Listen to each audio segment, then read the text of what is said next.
Bien, continuamos con el servidor Samba.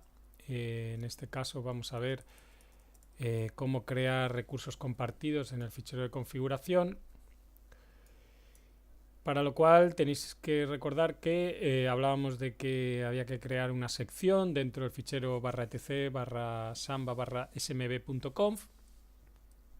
La sección será el nombre del recurso. En este caso, si veis este ejemplo, es intercambio. Y luego aparece una serie de opciones como comment, path, brushable, writable, igual a yes. Bueno, pues estas que tenemos aquí tienen distinto significado. Destacar, por ejemplo, path, que es la ruta que vamos a compartir de nuestro disco duro. Y luego browsable, writable, comment, pues bueno, tienen que ver con permisos e información del recurso que proporcionamos. Antes de proceder realmente a crear ese recurso en el fichero smb.conf, como decía, conviene que nos detengamos a explicar en qué consiste el control de acceso o cómo se accede a ese recurso a través de, en este caso, compartido en red. Para lo cual hay que distinguir entre los dos tipos de permisos que van a actuar en este caso, que van a ser por un lado los permisos Linux, que siguen estando presentes, que son propios del sistema operativo, los permisos Linux, y por otro lado los permisos Samba que añadimos ahora al compartir. Bueno, pues ambos permisos se pueden trasladar al mundo Windows, conforme estábamos explicando, dentro del mismo tema, pero en la parte de Windows. Y los permisos Linux equivaldrían a los permisos NTFS, que ya hemos, bueno, o permisos de seguridad. Y en este caso los permisos Linux son los que conocemos también, que son los permisos asociados al sistema de ficheros y los ACLs que vimos en el tema anterior. Ahora lo que se van a añadir son los permisos Samba. Los permisos Samba vamos a gestionar a partir de una serie de opciones dentro del smb.conf, y esos permisos Samba van a suponer otro filtro, otro impedimento, otra barrera que hay que superar para poder acceder al recurso. Los permisos Samba serían el equivalente a los permisos de compartir en Windows que vimos. Bueno, pues en este caso ya tenemos esta pila de permisos, permisos Samba por un lado, permisos Linux por otro. Permisos Linux ya sabemos cómo funcionan, vamos a ver cómo funcionan los permisos Samba. Lo que es importante también, hay que tener en cuenta que va a haber hay que cumplir los dos permisos, como ocurría en Windows.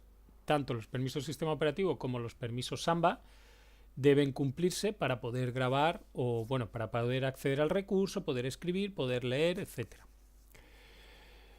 Aquí tenéis unos ejemplos de cómo, bueno, pues si un directorio tiene permisos de ejecución, la X, perdón, no tiene esos permisos de ejecución, pues aunque en Samba digamos que puede acceder, como los permisos de Linux, que es la X, son el poder acceder a través de un CD, por ejemplo, desde el terminal. Si la X no existe, no puedes hacer un CD. Pues lo mismo ocurre a través de Samba o a través de compartir a través de la red. Si la carpeta no tiene la X, la carpeta no es visualizable. No se puede acceder a ella. O por ejemplo, si no se habilita en Samba la escritura, pues tampoco podremos escribir dentro, aunque los permisos Linux sí que lo digan.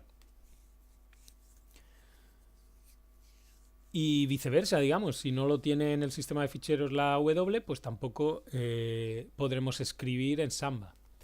En definitiva, deben cumplirse los dos permisos. Bueno, hay que ver. Realmente vamos a hablar. Bueno, en la parte de Samba no es tan completo los permisos, igual que ocurría en Windows, la parte de compartir, pero la parte, o sea, no es tan completo como los permisos del sistema de ficheros. Y aquí vamos a ver sobre todo dos partes de permisos en Samba, que son el permiso de lectura y permiso de escritura. Permiso de lectura va a permitir que el contenido de un directorio pues se vea, ¿no? Sea abierto. El poder acceder a un directorio y ver su contenido. Luego ya los ficheros dentro del directorio tendrán sus permisos y ahí ya se impone sistema de ficheros, pero de entrada vamos a compartir directorios y si el directorio va a tener el permiso de lectura, lo que va a permitirnos es acceder a él y ver el contenido y poder trabajar sobre su contenido. Mientras que un permiso de escritura en Samba lo que va a permitirnos es, bueno, pues crear, modificar carpetas y ficheros dentro. Es decir, Samba es más básico el control de permisos, ya que solo contemplamos, bueno, solo hay otras opciones, pero básicamente lectura y escritura, entendidas conforme acabo de explicar. Esto no quita que debamos superar, como decía, los permisos del sistema de ficheros. Sin ellos, sin cumplir esos permisos, los dos en su conjunto no podremos acceder al recurso.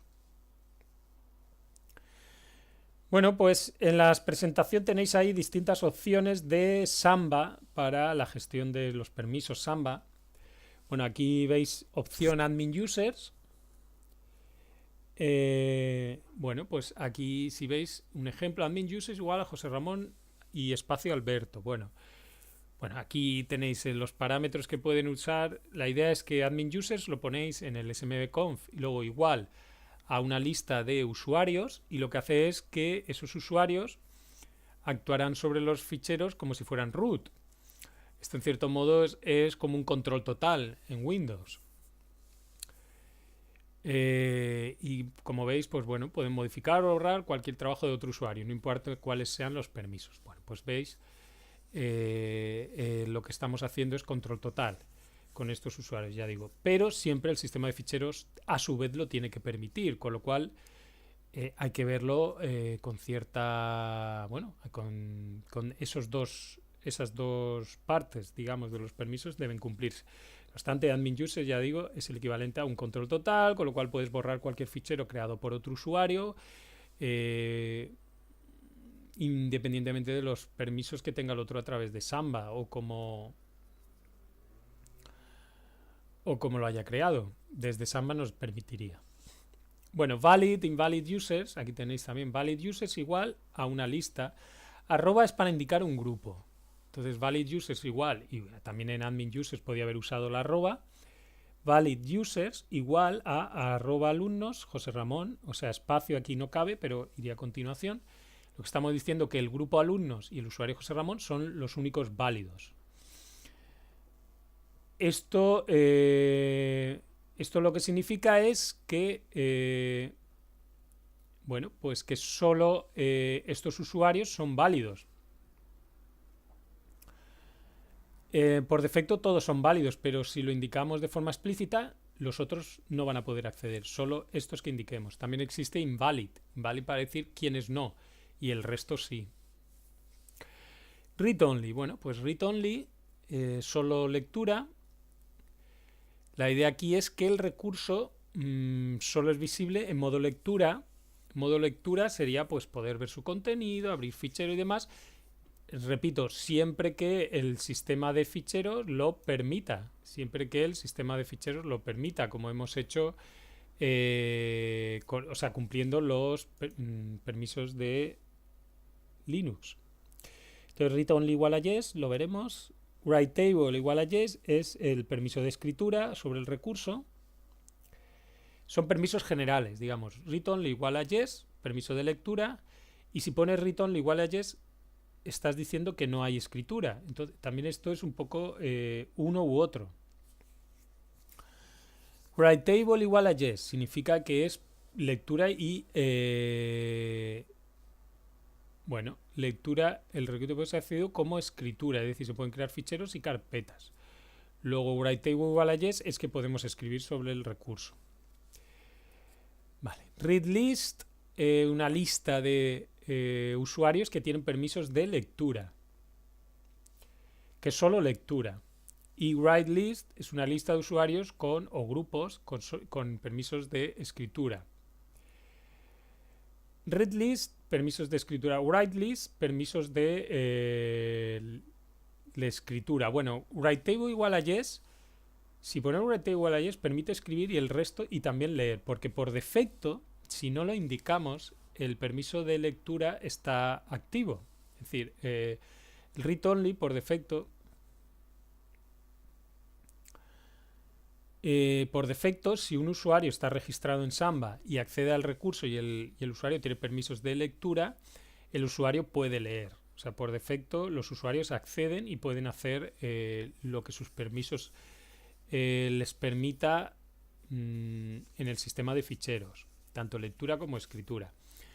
Lo que aquí vamos haciendo es acotar un poco esto. Entonces, en función de que pongamos read only, write table, pues vamos diciendo hasta qué punto pueden leer o escribir los usuarios. Bueno, read list, write list, una lista de usuarios con permisos de escritura, y browsable. Browsable es que se pueda ver el recurso a través de la red. Eso significa que si no permanecería oculto. Bueno, aquí writeable igual a no es un ejemplo, está mal, es browsable igual a no, por ejemplo. Entonces, eso significa que no es accesible a través del entorno de red, pero sí que podríamos, explicitando la dirección, bueno, pues acceder a él. Max connections, número de conexiones máximas al recurso,